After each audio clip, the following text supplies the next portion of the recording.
In the heart of a city that never sleeps, my life was a cycle of emails, deadlines, and coffee. My name is Ethan, and like many people in their late 20s, I thought I was winning at life. I had a good job, a nice apartment, and a car that I was proud of. But in this race to the top, I had forgotten the people who helped me start the journey. I rarely called home. When I did, the conversations were short. "How are you, Dad?" "I'm fine, son.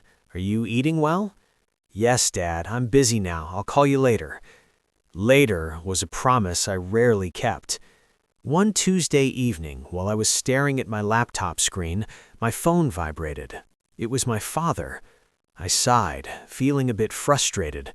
I had a presentation the next morning, and I didn't have the energy for small talk. "Hey, Dad, is everything okay?" I asked, my voice sounding a bit sharp. There was a long silence on the other end. I could hear his heavy breathing. Finally, he spoke, and his voice sounded different, uncertain, almost trembling. "Ethan, I wanted to ask you something," he said softly. "What is it, Dad? I'm right in the middle of something important." He cleared his throat. Could you send me some money? Just a little bit, maybe $500? I promise I will return it in a few weeks." I froze. My father had never, in my entire life, asked me for money. He was a proud man who worked as a teacher for 40 years. Suddenly, a wave of irritation hit me. Didn't he save anything? I thought. I'm working so hard to build my own life, and now I have to carry his burden too? "Dad, is it urgent?" I asked, not hiding my annoyance. It's important, Ethan," he replied quietly. "Fine," I said, typing quickly on my phone to transfer the money. "I've sent it. You should get the notification soon. I really have to go now, Dad." "Thank you, son. I hung up before he could finish. I felt a strange heaviness in my chest, but I told myself it was just work stress. I didn't realize that sometimes the things we find annoying are the very things we will regret the most. After hanging up the phone, I couldn't focus on my presentation. The silence in my apartment felt louder than usual. My father's voice, so thin and hesitant, kept echoing in my head. To distract myself, I decided to do some late-night cleaning. I started with my desk, then moved to the closet, where I found an old, dusty cardboard box labeled College Memories. As I sifted through old notebooks and theater tickets, a small, worn-out leather wallet fell out. It was my very first wallet, the one my father gave me when I was 6 years old. I opened it, and my heart skipped a beat. Inside, tucked into a hidden pocket, was a crisp but faded $20 bill. Suddenly, the walls of my modern apartment seemed to disappear. I was back in our old kitchen.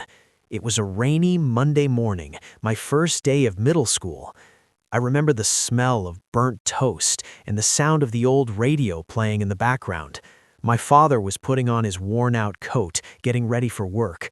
He walked over to me, knelt down so we were eye to eye, and handed me that $20 bill. "This is your pocket money, Ethan," he said with a warm smile. "Use it for something that makes you happy, and don't worry, there will be more every Monday." I took it without a second thought. To a child, money is just paper that buys joy. I never asked him where it came from. I never noticed that his shoes were falling apart, or that he skipped lunch 3 times a week to make sure I had what I needed. For 18 years, that pocket money was always there. It was never late, he never complained, and most importantly, he never asked for it back. Standing there in my silent apartment, holding that old bill, a cold realization washed over me. For my father, giving wasn't a transaction. It was his way of saying, "I love you," without using words. I looked at my phone on the desk. I had just sent him $500, and I had acted like I was doing him a massive favor. I had treated my father like a stranger asking for a loan, while he had treated me like his entire world for decades. I felt a lump forming in my throat. Why did he need the money now? What had changed? I realized I didn't actually know anything about his life anymore. I knew his blood pressure was high, but I didn't know what made him sad. I knew he was retired, but I didn't know how he spent his afternoons. The burden I felt earlier wasn't the money. It was the realization of how far I had drifted away. I couldn't stay in the city any longer. That old $20 bill felt like it was burning a hole in my pocket. Friday morning, I didn't go to the office. Instead, I drove 3 hours back to my hometown. When I pulled into the driveway, the house looked smaller than I remembered. The paint was peeling and the garden was overgrown. My father was sitting on the porch, wearing the same old sweater he had owned for a decade. When he saw me, his eyes lit up, but he looked fragile. "Ethan, you didn't tell me you were coming," he said, struggling to stand up. "I just wanted to see you, Dad," I said, hugging him. He felt so thin. As we went inside, I noticed a small, cheap keypad phone sitting on the coffee table. It was the kind of phone you buy for $30 at a grocery store. "Is that what you needed the money for, Dad? A new phone?" I asked, trying to keep my voice gentle. He looked at the phone and then at me, a bit embarrassed. "Oh, that? No, son. I found that in a bargain bin. I needed a phone with louder buttons." "Then what was the $500 for?" He hesitated, then gestured for me to follow him to the small storage room under the stairs. He opened the door and pulled out something I hadn't seen in 15 years. It was my old blue school bag, the one I used in the 5th grade. It was dusty and the straps were frayed. "I found this last week while cleaning," he whispered, running his hand over the fabric. The zipper was completely broken and the bottom was torn. I took it to a specialist in town to have it restored and preserved in a glass case. I wanted to keep it as a memory of the days when you still needed me to walk you to the bus stop. My heart sank. He hadn't spent the money on himself. He had spent it on a memory of me. Then he looked me in the eye and said something that broke me. "Don't worry about the money, Ethan. I've started a small ledger. I'll pay you back $50 every month from my pension. I should have it all back to you by the end of the year." I stared at him, speechless.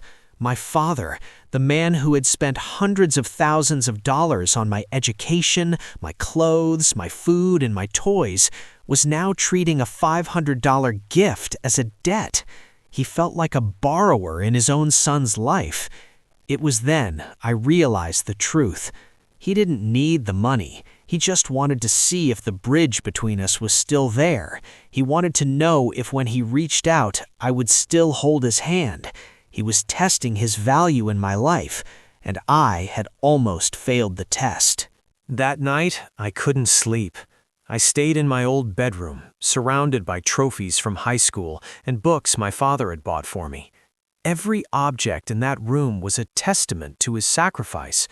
I realized that parents are the only creditors in the world who give you everything and feel guilty for asking for a fraction of it back. I looked at the ledger on his desk. He had already written, "Debt to Ethan, $500. First payment due July 1st. It felt like a dagger in my heart. How could I let him feel like he owed me anything? Early the next morning, before the sun had fully risen, I walked into the kitchen. My father was already there, brewing coffee. His back was turned to me, and he looked so small in the morning light. I saw his worn-out coat hanging on the chair, the same coat he had worn when he gave me my first pocket money.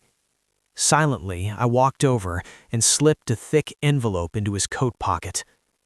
He heard me moving and turned around. "Ethan, you're up early? Are you leaving already?" "Not yet, Dad. I just wanted to give you something." He reached into his pocket and pulled out the envelope. He opened it and saw the money, not just the $500 he had asked for, but much more. He looked at me, confused and a bit upset. "Ethan, what is this? I told you I will pay you back the $500. I don't need charity, son." I walked over to him and took his hands in mine. They were rough and calloused from years of hard work. "It's not charity, Dad," I said, my voice cracking. "It's pocket money, just for a few days. You told me once to use it for something that makes you happy. Well, seeing you happy is the only thing that matters to me now." My father stared at me for a long time. His eyes filled with tears and his lips trembled. He didn't say thank you. He didn't talk about the ledger. He just pulled me into a tight hug and whispered, "You crazy boy." In that moment, the distance of the last 10 years vanished. There was no successful businessman and no retired teacher. There was just a father and a son, finally speaking the same language. As I drove back to the city later that day, I didn't feel the weight of my job or the stress of my deadlines. I felt light. I realized that we spend our whole lives trying to grow up and move away, only to realize that the most important place in the world is the place we started from. Don't wait for a phone call to remind you of who you are. Call them today, not because they need your money, but because they need to know that they still matter. Because one day you'll realize that later is a luxury we don't always have.